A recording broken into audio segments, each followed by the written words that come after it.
Okay, well, I guess we'll move on with the questions. The phone lines will be open in just a moment. Here we go.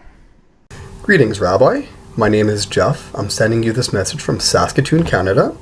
And my question is this.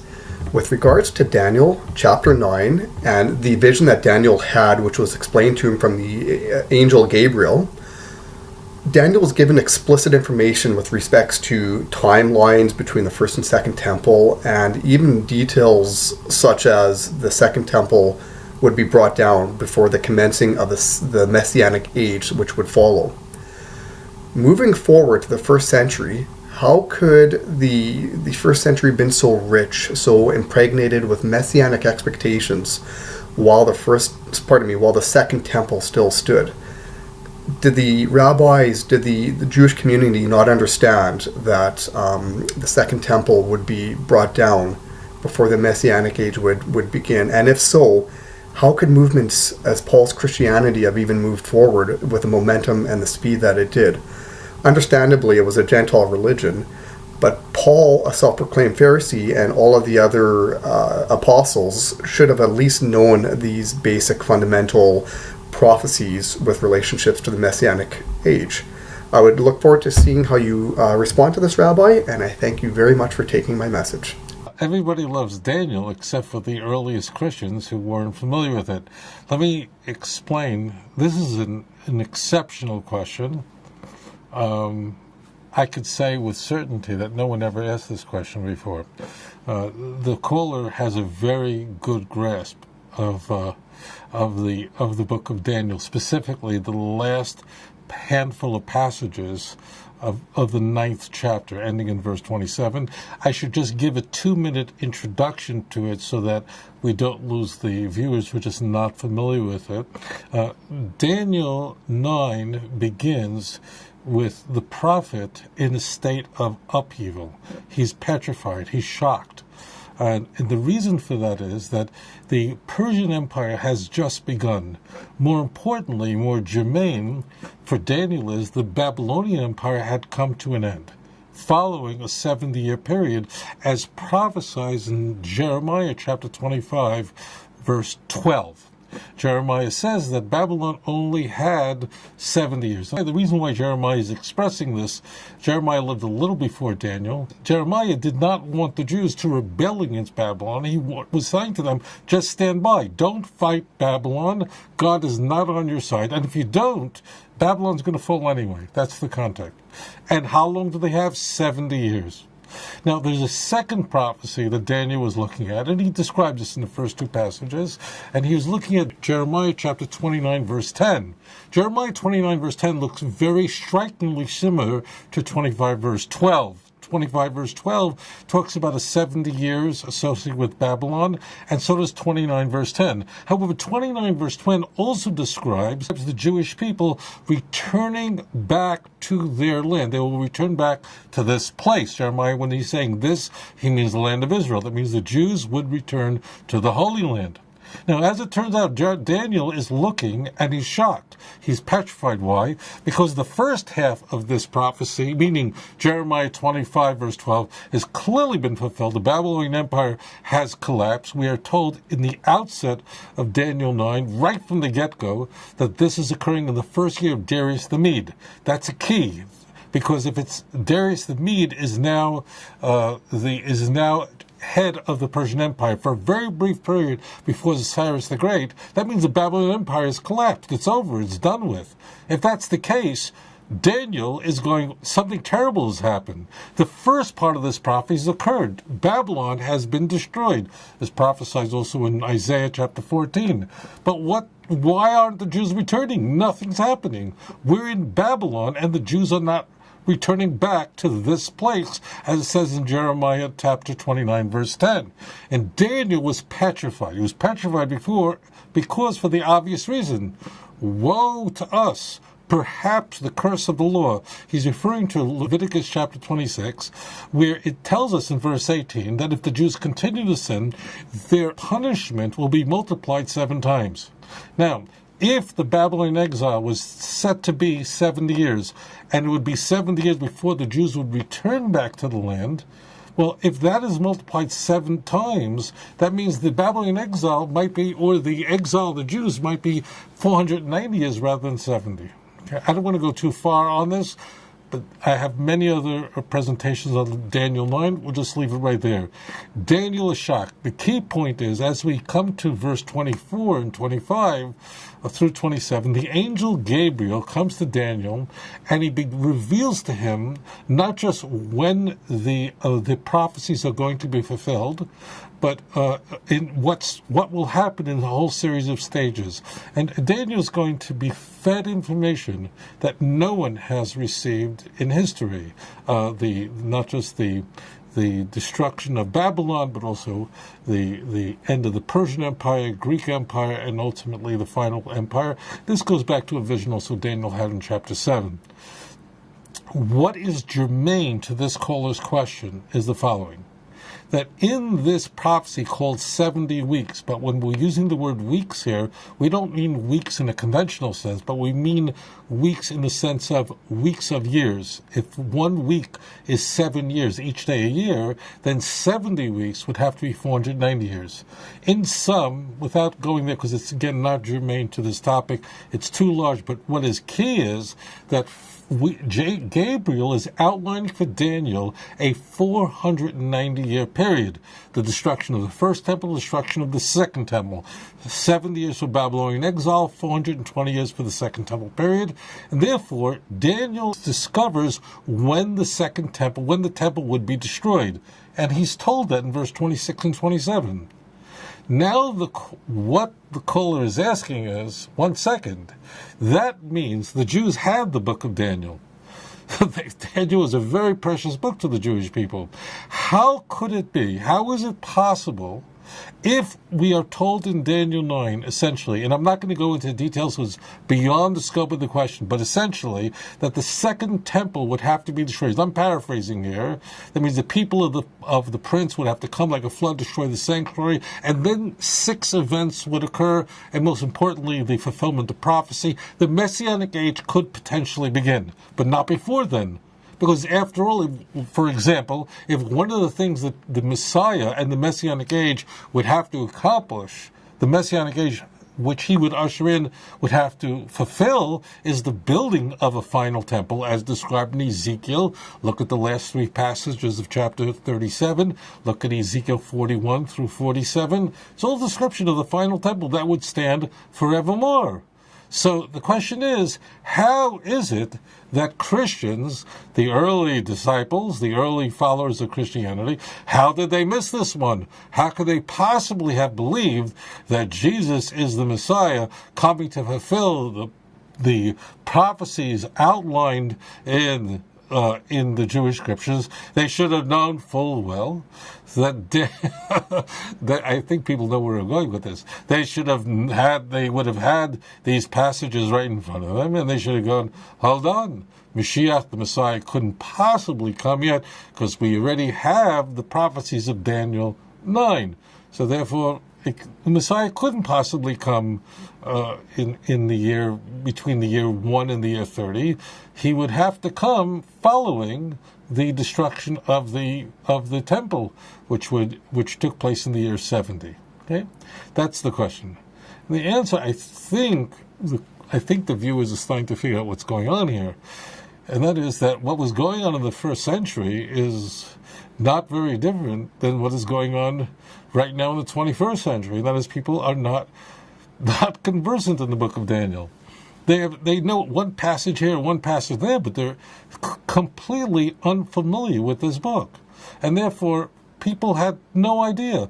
So much so that they didn't know about Daniel 9. It's never this passages of 70 weeks in which an anointed one would come and give the command to rebuild Jerusalem and so on. That's Cyrus.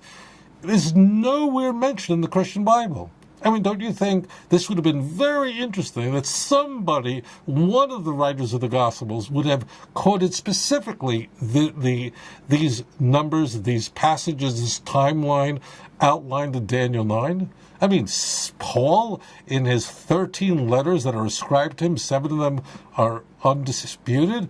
Certainly wouldn't Paul quote them? The answer is they didn't know about them.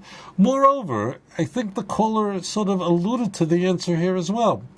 We know from Paul's letters that by and large, the people who were converting to Christianity, by the time we reach the 50s, because that's when Paul's letters are written. Paul's letters are written essentially in the 50s. 1 Thessalonians, perhaps 49. But we could simply say all of Paul's letters are written during the 50s. Well, if that's the case, and who is Paul speaking to? Who is Paul preaching to? To Gentiles, to non-Jews.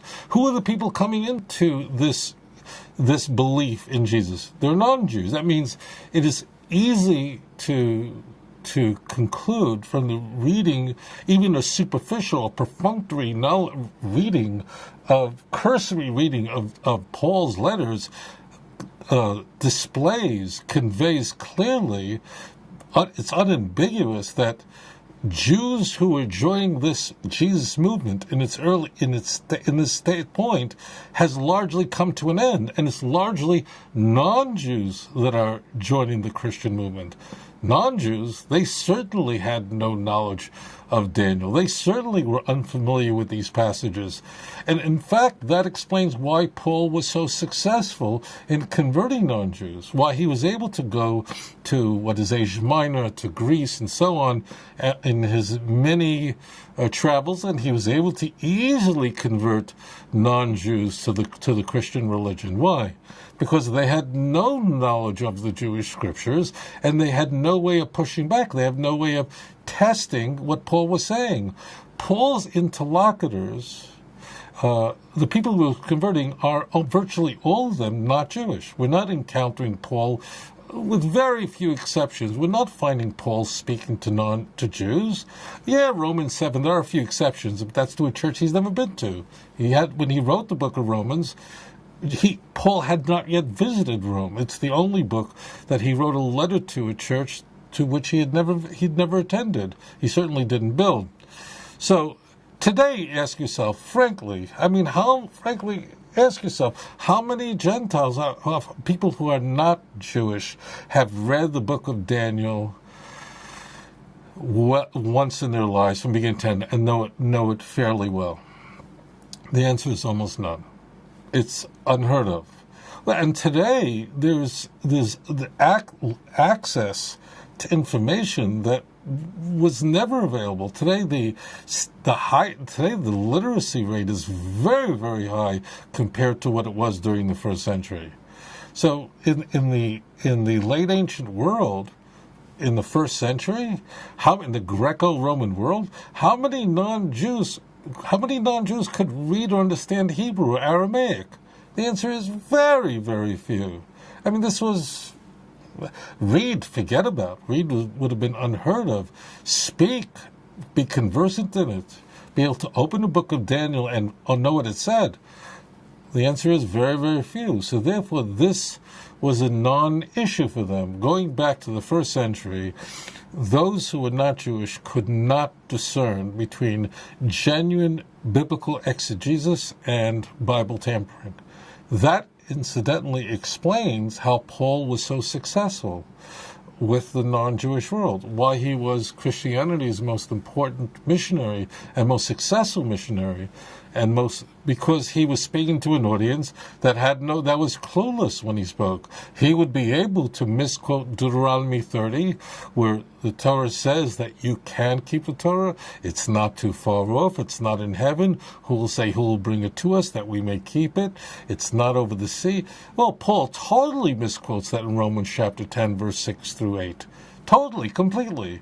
Now, Paul was so successful with a non-Jewish world because they were completely illiterate in the Jewish scriptures. They had no access to it. Therefore, they had no way of pushing back. And that explains why Paul was the great success, most successful individual of the early Christians, because he was preaching the Jewish Bible, or what people believe was the Jewish Bible, to people who can be illiterate in the Jewish scriptures.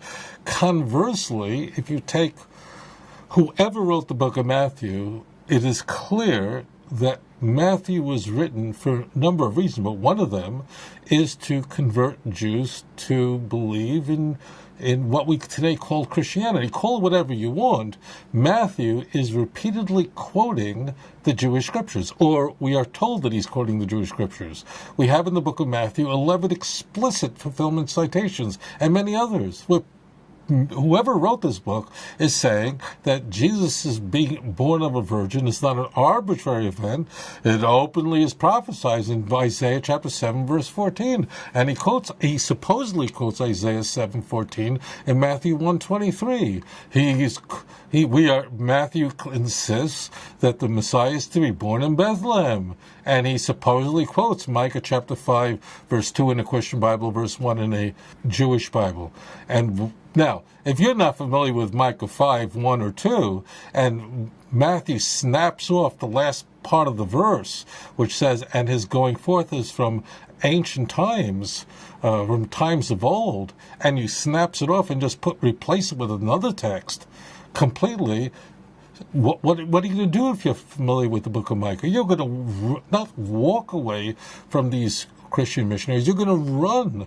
You're going to leave skid marks, and that's exactly what the Jews did.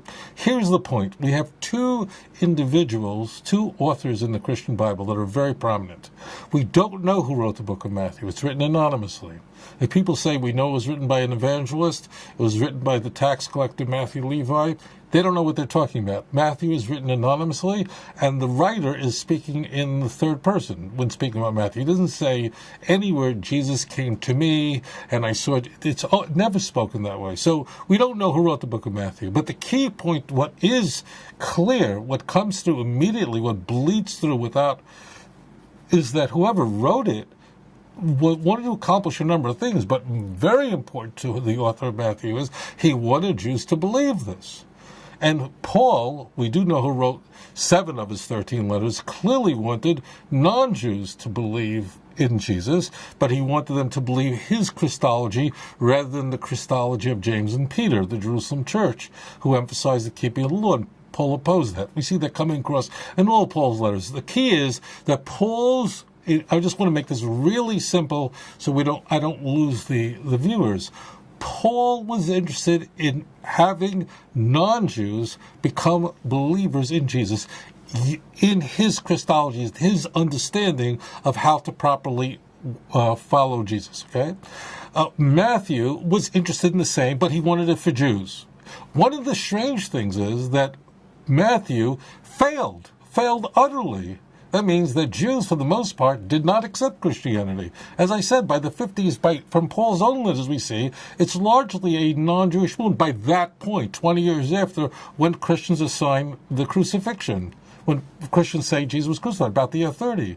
In 20 years, this is largely a non-Jewish movement. Okay. So what happens? Matthew, because he was trying to convince Jewish people to believe in Jesus, that he is the Messiah who died for your sins, Matthew ultimately comes with a great failure in that effort, in that Jewish people utterly reject the claims of Christianity, and non-Jews, on the other hand, those are the people who are Paul's audience. Those are the people that Paul was targeting. Paul was very successful in getting those who live throughout the Mediterranean and beyond to accept Christianity. Why? Because Paul was preaching to a group that had no way of checking it up, had no way of looking it up. So when Matthew made these vacuous claims, Jews would go, what are you talking about? It doesn't say anything remotely resembling the notion of the Messiah is supposed to be from the city of Nazareth, Matthew 2:23, and walked away from it. Jewish people were going, you totally misread Zechariah 9:9. I'm not going to go into all of it, but it wasn't 2 donkeys, it was 1 donkey. I mean, Jews heard Matthew's claim, whoever wrote it, and said, we want no part of this. Non-Jews heard Paul's claim and said, we want part of this. Why? Because they had no ability to go back to the original text and check up on what Paul was saying. And if what I'm saying to you seems strange, or maybe I'm mischaracterizing early Christians, and I'm going to use the word Christian, I don't want to get 50,000 emails that they weren't Christians, forget that. We're talking conventionally. Paul was successful with them. Why? Because just today, how many Christians are thoroughly familiar with the book of Jeremiah? Very few. I mean, they know a verse here and a verse there they can quote because they get those quotation cards. They don't read through the book of Daniel. They know this certain verse. They know this Isaiah 53. They have no clue what it says in Isaiah 54 or 55. Isaiah 50, they know 53. They know Isaiah 9. They know Isaiah 7. That's today. Could you only imagine how illiterate the non-Jewish world was in the Fertile Crescent at the time? So when Paul preached them, they would immediately find that very impressive. So that's the real answer. The real answer is that non-Jews in Thessalonica, non-Jews in what is today Asia Minor, in the to whom the book of Galatians is written to, they had no clue what was going on in the Jewish scripture. They may have had some thumbnail sketch about the flood and creation and so on, but to know these texts in Daniel, only the non-Jews? Who knew that? They didn't know that. Only knowledgeable Jews would have had a good understanding of the Jewish scriptures. Strangely, the church now claims that Paul was quoting and Matthew was quoting from a Septuagint, which was a translation of the Jewish scriptures. It's a vacuous claim, but imagine that according to Christians, now I don't want to mischaracterize what it says in the Christian Bible. The Septuagint is nowhere mentioned ever in the Christian Bible. There is no source anywhere in the Christian canon that states that the disciples, the apostles, were quoting from a Septuagint. That's a later invention to explain away the staggering misquotations. And the Proto-Septuagint, the original Septuagint, was only the 5 books of Moses. It wasn't all scriptures. But what you're claiming is even the writers had to rely on translations. Can you imagine that? Imagine if somebody said, God spoke to me and he spoke to me in King James. I mean, that's just ridiculous.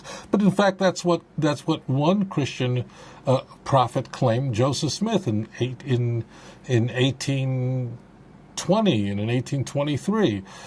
So this is all done. So the answer is no one was looking at Daniel. No one understood these passages. The only people who would have understood them would have been Jewish people, and it would be Jewish people who were very dedicated to the Torah, very dedicated to the prophets, would understand the book of Daniel, would have been conversant in it certainly, but not a non-Jewish world. And the result again is, how striking is it that it's largely a non-Jewish movement that had converted to Christianity. I'm going to call it Christianity because that's a conventional term for us. And Jews, for the most part, totally rejected it. Those are not my words. Those are the words of all the church fathers concede that point and said the Jews were cursed. And in fact, Paul himself concedes the point that Jews considered the claims of the church to be preposterous and foolishness. And Paul, in fact, says, because the Jews find it foolish, it must be true. Paul has to explain away why the Jews don't believe. 2 Corinthians 3, they have veil over their eyes, the scales over their eyes. There's a million reasons why Jews don't believe. But the one thing you can be sure is that if Paul admits in Romans 9, if Paul admits in 2 Corinthians 3, Paul admits everywhere that Jews want nothing to do with this, he would have no reason to invent that. You could be sure Jews wanted nothing to do with it. Why? Because Jews saw right through it. But if you weren't Jewish and had no knowledge of the Jewish scriptures, you were completely vulnerable. And Paul could misquote anything, and you go, sure, I'm along with it. I'll join you. That's what really happened.